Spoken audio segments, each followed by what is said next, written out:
Apa Jihan mau? Tanya Firna setelah Danu mengakhiri teleponnya, lebih tepatnya setelah Jihan mematikan secara sepihak telepon darinya. Danu menjambak kasar rambutnya, lalu menatap Firna dan menggelengkan kepala. Kita tetap harus paksa, Mas. Aku ingin bicara empat mata dengan Jihan, pinta Firna pada Danu. Mas akan atur waktu biar kamu bisa bertemu Jihan. Mas percaya sama kamu. Kamu pasti bisa membuat ia mengerti dan menerima pernikahan kita.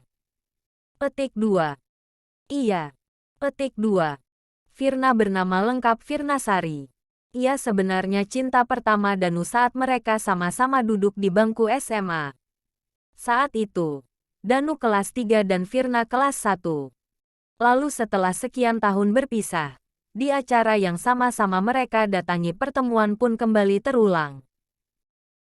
Meski sudah lama tak bertemu, tapi rasa cinta yang dahulu pernah ada kini kembali muncul, kembali hadir di hati mereka. Dengan alasan masih saling mencintai, Danu dan Firna mengikat hubungan mereka dengan sebuah janji pernikahan. Meski saat itu status Danu masih memiliki istri yaitu Jihan, dan lebih teganya lagi Jihan waktu itu tengah mengandung Rafli. Namun, tanpa rasa peduli bagaimana perasaan Jihan, Danu tetap menikahi Firna. Saat pernikahan Danu dan Firna menginjak 1 tahun, Danu mengaku jika dirinya sudah menikah. Bukan hanya Jihan, Danu pun membohongi Firna dengan tak mengatakan jika ia sudah menikah. Tapi, ini sudah telanjur. Apalagi Firna terlalu mencintai Danu sehingga ia mampu menerima jika dirinya hanya istri kedua. Senja datang. Sinar mentari hampir tenggelam dan menimbulkan warna jingga di langit sore. Pemandangan yang sangat menenteramkan hati bagi siapa saja yang menikmatinya. Seperti saat ini, Jihan tengah menikmati waktu sore dengan memandang langit yang berwarna jingga itu. Telepon dari Danu tadi siang membuat dirinya semakin tak dihargai. Danu sama sekali tidak menunjukkan sikap bersalah sama sekali. Yang ada, dia malah memintanya untuk bisa akur dan mau menerima kehadiran orang ketiga. Sudah tidak waraskah Danu? Jihan menarik napas panjang, lalu membuangnya secara kasar. Ia beranjak dari bangku taman. Sudah terlalu lama ia berdiam diri di sana. Jihan ingin pulang. Tak ada salahnya jika ia harus bertemu istri kedua suaminya itu. Jihan juga begitu penasaran sosok wanita yang telah membuat Danu berpaling. Meski Jihan sudah memberikan yang terbaik. Sekitar setengah jam kemudian, Jihan sampai di rumah. Saat tangannya hampir sampai menyentuh kenop pintu, samar-samar Jihan mendengar gelak tawa dari dalam rumah. Kembali, Jihan merasakan sakit yang teramat sakit. Seolah-olah mereka sedang berbahagia di atas penderitanya. Tanpa mengucapkan salam, Jihan langsung masuk, membuat gelak tawa dari mulut mereka seketika sirna. Karena saat pintu terbuka dengan lebar, para penghuni langsung menoleh ke arah Jihan. Raisa dan Rafli yang memang sangat rindu berat, langsung berlari menghampiri Jihan. Raisa dan Rafli memegangi tangan Jihan berharap sang bundanya itu berjongkok dan mau memeluk mereka. Namun harapan Raisa dan Rafli tak terjadi. Jihan justru tak acuh dan sukses membuat kedua anaknya kecewa. Melihat situasi yang sangat tidak aman untuk anak-anak, sewaktu-waktu bom atom yang ditahan Jihan meledak, Mona langsung membawa Raisa dan Rafli pergi. Meski awalnya mereka menolak sebab masih ingin bersama sang bunda. Keheningan pun tercipta. Sepertinya di antara mereka bertiga tak ada yang mau memulai berbicara. Jihan hanya bisa terdiam seraya netranya tak hentinya menatap ke arah Firna. Ada tatapan mengagumi dari sorot netra Jihan. Wanita cantik berbalut kerudung dan gamis, serta wajahnya jika dipandang menenteramkan hati.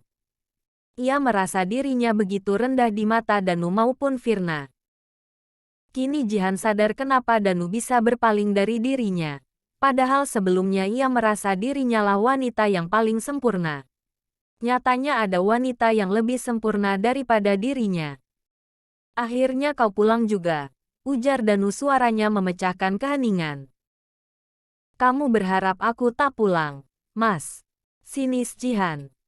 Bukan seperti itu maksudku. Sekarang, ayolah kita duduk. Danu mendekat ke arah Jihan lalu menuntun Jihan duduk. Jihan menurut. Sebelumnya, Mas mau minta maaf ke kamu. Melirik ke arah Jihan. Mas tahu, Mas salah sebab menyembunyikan semua ini dari kamu. Tapi, percayalah Mas bukan tak ingin memberimu tahu, hanya Mas mencari waktu yang tepat untuk bicara. Petik 2. Netra Jihan sudah mengembun siap untuk menjatuhkan cairan bening. Tapi, ia berusaha untuk menahannya sebisa mungkin. Hatinya begitu sakit. Sangat sakit mendapat perlakuan seperti ini. Kadang Jihan bertanya-tanya, di manakah letak kesalahan dirinya? Padahal, ia selalu berusaha memberikan yang terbaik untuk suami serta anak-anaknya. Namun, semua itu tiadalah artinya. Pada akhirnya berakhir seperti ini jua. Mas tidak perlu meminta maaf. Di sini akulah yang salah. Salah karena sudah merasa kepedean jika akulah wanita satu-satunya yang pantas untuk kamu. Jihan menjeda perkataannya. Ia sudah tidak sanggup lagi dan akhirnya cairan bening itu menetes. Kenyataannya, ternyata ada wanita yang lebih sempurna dan pantas untuk dirimu. Yaitu wanita yang saat ini telah kau peristri. Jihan menatap Firna dalam, sementara Firna langsung tertunduk. Sejak kapan kalian menikah? Tanya kembali Jihan. Danu dan Firna saling melirik, ada keraguan untuk mengatakannya. Namun, demi tak ada lagi kebohongan yang Danu tutupi, akhirnya ia berkata jujur. 3 tahun. Petik 2. Apa? 3 tahun. Petik 2. Jihan begitu kaget saat mendengar jika mereka sudah menikah 3 tahun lalu. Dan dengan bodohnya ia sama sekali tidak mengetahui. Perasaan Jihan semakin sakit saja.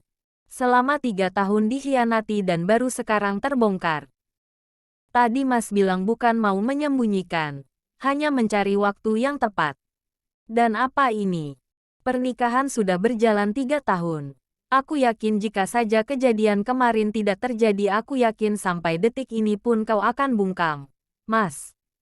Petik 2. Jihan benar-benar tak habis pikir. Selama itu ia dibodohi suaminya sendiri. Tangisannya semakin pecah hingga terdengar ke seluruhan penjuru rumah. Maaf. Petik 2. Maaf saja tidak cukup, Mas. Apa dengan kata maaf semua akan kembali seperti dulu? Tidak kan, Mas? Jadi, simpanlah kata maafmu itu untuk kamu sendiri. Petik 2. Jihan. Danu menyentak Jihan. Jihan maupun Firna sama-sama terkejut. Kamu jangan kurang ajar. Harusnya kamu sadar diri kenapa aku bisa seperti ini. Kamu itu terlalu banyak mengatur. Segala sesuatu harus terlihat sempurna dan masih banyak lagi dari dirimu yang tidak aku suka. Petik 2. Lalu kenapa kamu diam saja, Mas? Jika tidak suka dengan semua yang aku lakukan. Petik 2. Aku hanya tidak ingin mematahkan mimpi kamu. Dan satu lagi, harusnya kamu sadar diri. Jika bukan aku yang nikahimu, mungkin derajat kamu tidak akan seperti sekarang. Petik 2. Jihan tak kuasa mendengar perkataan Danu yang begitu melukai perasaannya. Untuk pertama kalinya juga Danu mengungkit status sosialnya. Jihan lalu pergi meninggalkan Danu dan Firna. Ia sudah tak sanggup lagi. Jihan mengemasi pakainya. Saat itu pula Danu datang ke kamar. Apa yang sedang kau lakukan? Kenapa kau mengemas pakaianmu? Tanya Danu. Aku mau pergi. Untuk apa aku tetap di sini? Seperti katamu tadi, aku memang gembel dan aku akan kembali pada posisiku yang sebenarnya. Petik 2. Setelah berkata seperti itu, Jihan langsung pergi. Namun, langkah Jihan terhenti saat sesuatu keluar dari mulut Danu. Jihan Naura, aku peringatkan jangan sekalipun kau keluar dari rumah ini. Jika kau memaksa maka semua pintu akan tertutup. Kamu tidak bisa masuk kembali. Petik 2. Jihan memejamkan mata serta mengepalkan tangannya. Ia sudah terlalu lelah. Ia sudah tak punya harga diri lagi. Ia terlalu rendah tinggal bersama suaminya lagi. Dengan yakin Jihan tidak mendengar peringatan dari Danu. Cihan.